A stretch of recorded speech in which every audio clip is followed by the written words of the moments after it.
People, so a few days ago, Bob put up a video of 10 films you should watch from 1939, and the week before that he watched a shitload of 1939 films. So I have decided to respond to that video by showing you every single film that I've seen from 1939. See how pathetic and how paltry it is, but they're hard to come by around here.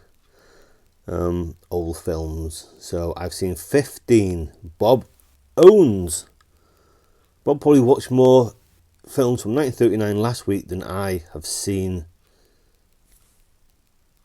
And I don't own 15, I own half. I don't even actually own half. I own a handful. So what the fuck am I saying? Anyway, all the films that I've seen from 1939, we start off with Dark Victory. Bette Davis comes from my Bette Davis box set. She is a socialite who gets diagnosed with a brain tumour. Very, very good film, I must say. Then Destry Rides Again comes from this. But to be honest, I don't remember seeing it. He's a mild-mannered deputy who doesn't like guns, and he's called to restore order to a frontier town of Bottleneck. Jimmy Stewart. I don't remember seeing that, but it sounds familiar. A guy that doesn't like guns, so I may watch that to refresh my memory. But I've seen that. I've seen them all, but I don't remember it. Then a film called Gulliver's Travels. We all know Gulliver's Travels. Giant man and little people washes up in the land of Lilliput. This is a cel-shaded animated film. I quite liked it. Then we have Love Affair. If you've seen An Affair to Remember with Cary Grant, it's a remake of this. Two people meet on a ship, and if they haven't changed their mind, they'll meet 6 months later. Do they or do they not? You'll have to watch it. But good film. When I was watching it, I was thinking, this sounds familiar. Where have I seen this? And it was Affair to Remember, which I prefer slightly. Then The Man They Could Not Hang. I think it's Boris Karloff. Mad scientist. He's hanged for murder, and through his mad science stuff gets brought back to life. And another mad scientist, I think it was Bela Lugosi, The Phantom Creeps. He wants to rule the world. Very of their time, them two.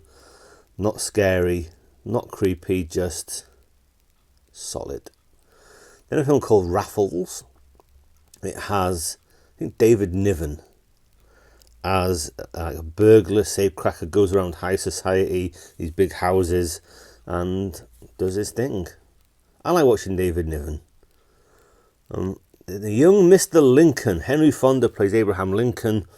As the title says, it's when Lincoln was younger. How much of it is true? I haven't got a clue.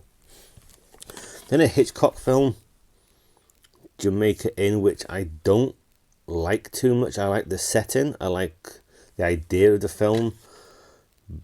See, Hitchcock, Tale of Terror on the High Seas. Well, not actually on the high seas, but shipwrecks and all that kind of stuff. Charles Lawton. It's grown on me, but not by much, if I'm being perfectly honest. And another Jimmy Stewart film, Mr. Smith Goes to Washington. He is a lawyer and he goes to Washington. It was completely different than what I thought it was going to be when I first watched it. But a good film. Jimmy is very good, as Jimmy always is. Then a Cary Grant, Jean Arthur. This was completely different what I thought. I don't know what I thought by that cover. Only Angels Have Wings. A woman stops over South American port town, meets Cary Grant, runs an airmail company, staring down death and servicing towns in treacherous mountain terrain. Both are attracted to and repelled by his romantic sense of danger. We'll probably have to watch that again because I was a little bit thrown by what was happening. Another one I watched recently from another Bette Davis box set, The Old Maid. Who else is in this? Donald Crisp, Jane Bryan, Miriam Hopkins.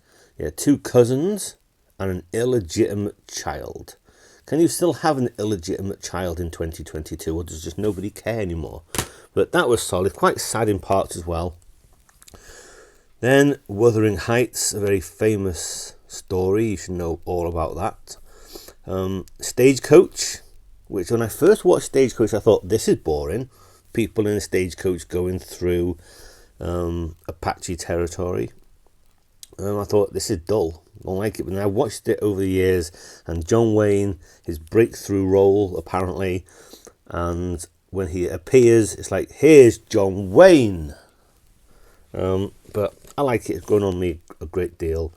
And as was in Bob's video, last but not least, The Wizard of Oz. The best film from 1939. And you'll notice, maybe you will, maybe you won't, there's no Gone with the Wind, because I've only seen half of Gone with the Wind. I watched it one summer's evening a couple of years ago. The sun was burning, and it was just one of the slowest, most boring things I'd ever seen in my life. And I couldn't get through it, and I don't really want to watch it again. I have it somewhere lying around, but I will watch it. But I've said it before, Gone with the Wind took the Oscars away from The Wizard of Oz. Fuck Gone with the Wind.